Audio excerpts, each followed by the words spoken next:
শুধু একবার কাউকে পাঠান, অনেক মানুষ এসব গুনাহ করা থেকে বেঁচে যাবে। একা আছেন, আল্লাহকে স্মরণ করুন।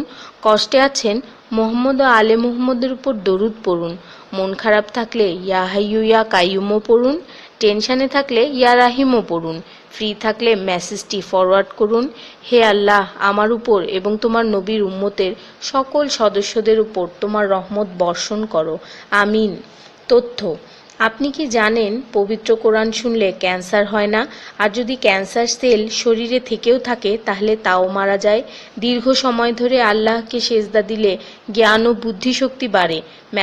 মাথা ব্যথার সমস্যা হয় না, চুল পড়া দূর হয়ে যায়। এই মেসেজটি ফরওয়ার্ড করতে শয়তান আপনাকে বাধা দিবে, কিন্তু আপনি এটা হতে দিবেন না। আর সব কন্ট্রাক্ট নাম্বারে সেন্ড করে দিন। কোরআন ও নবীর সুন্নত ও তার সম্মানিত সাহাবী এবং আহলে বাইতের অনুসরণ করুন। ক্যান্সার একটি ভয়ঙ্কর রোগ।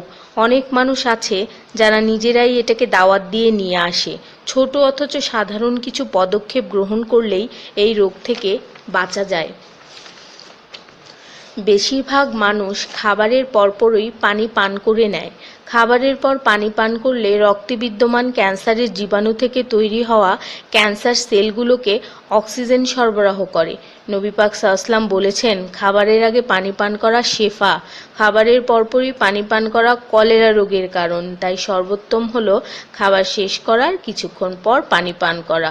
তিনি আরও বলেছেন, 1 চিমটি লবণ খেয়ে খাবার শুরু করো আর 1 চিমটি লবণ দিয়ে খাবার শেষ করো। এ কথাগুলো তাদেরকেও জানিয়ে দিন যারা আপনার কাছে জীবনের চেয়েও প্রিয়।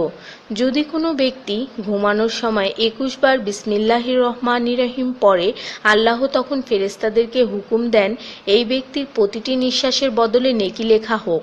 আপনার মোবাইলে যত নাম্বার সেভ করা আছে তাদের সবাইকে এটা ফরওয়ার্ড করুন, আর তখন দেখবেন কত মানুষ আপনার কারণে বিসমিল্লাহ পড়ছে।